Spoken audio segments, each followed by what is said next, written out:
Okay, guys, happy Friday. It's time for a little happy hour. Tonight I have with me Jennifer Churchill, our two producer, and Seton Motley. We decided to let him stick around. I wouldn't leave.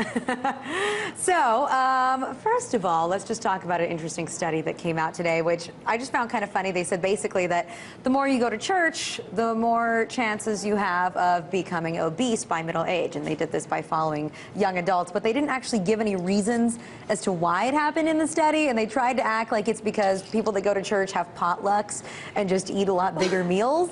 Yeah, I thought my favorite part was that they gave no scientific evidence whatsoever of why this would be the case, and then their explanations were so unbelievably ridiculous to me. Like, oh well, eating in church has been, you know, widely acceptable. What, I don't know what church they are talking about, but at my church, if you were like chilling eating fried chicken, it would not be socially acceptable. And then you know, the other one was that you feel so good about going to church that then you go home and reward yourself with a big fat meal. That's crazy.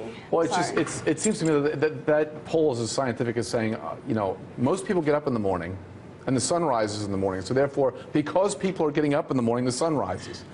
There's that much connection. Basically, that was just, you know, the common denominator, or that was the factor that kept popping up the most, is that all these people were churchgoers. Well, and I think you have to keep in mind, too, that the areas of the U.S. where people are obese the most are parts of middle America, and that's also where people are more religious. And that's where I think you really hit it on the nail, South. Jenny. And the South. The South, lots of fried chicken. Let's face it, I said that's where I think you really hit it on the nail. Let's face it, churchgoers, they don't like science, they don't like counting calories. Actually, we do like science.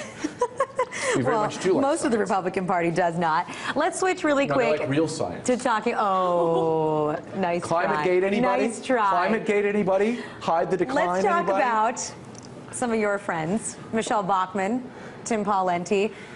I feel like they're just going to make it so easy for Obama in 2012 because every single person right now that is a possible GOP contender is either crazy or incredibly boring, like Papa. If ever there was a year we could elect a boring person, it was 4 years after we elected this clod based on charisma, and he's been the worst president since Jimmy Carter, and that's a tie for last. So you think we want a little boring now? Well, we want competence, and this guy's incompetent. I will say this.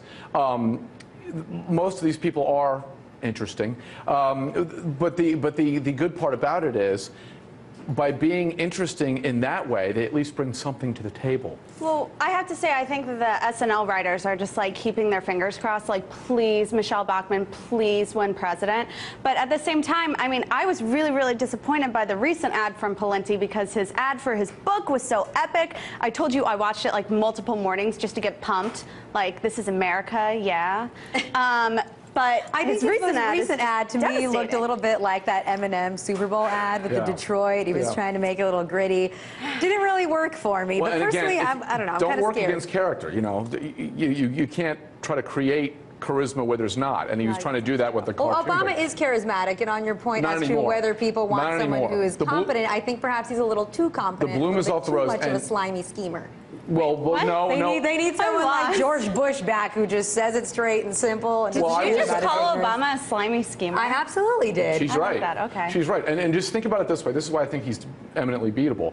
The number of people who voted for him in 08 who said, oh my gosh, I'm never doing that again, versus the number of people who didn't vote for him in 08 and said, I can't wait to vote for him in 2012. I would argue that number A is far, far larger than number B. But I still think that the amount of people that would rather just vote for Obama again rather than have to deal with a Mike Huckabee or a Tim Pawlenty or a Michelle Bachmann or a Sarah Palin or a Herman Cain or a Mitt Romney. Do you not remember last November's election?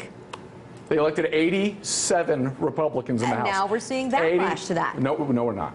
The polling numbers are slipping because they're not cutting enough. The American people look. They're not doing anything. Just like Obama didn't change anything. I was all about changing things up, but I don't know where the jobs are. I've not seen any effort for jobs. It's devastating. First of all, this is a mindset of we need to have the government create jobs. No, the purpose of what the Republicans are trying to do is the reality of getting the government out of the way, and that actually creates room in the private sector to grow and create jobs. Getting the government out of the way, that is a really good excuse for the government doing nothing, is just saying that that's our way of stepping back. Doing nothing. They spent the last 2 years doing everything. Seton, don't promise jobs if you're not going to do anything actively to bring jobs. They are. Then explain it to me. Show it to me.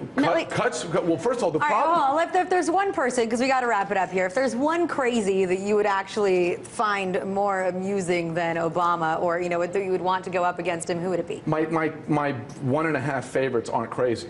My favorite is Rick Perry in Texas, and he's not crazy. That's debatable. Jenny? What, the 10th Amendment? Sorry, we want to go adhere to the Constitution. I think that I would want a dual ticket of Sarah Palin, Michelle Bachmann, all kinds of awesome, crazy, and I have to say... And then we'll never have another chance for women to run for president ever again, because they'll ruin it for all of us. You guys, we have to wrap it up. Happy Friday. Cheers, guys.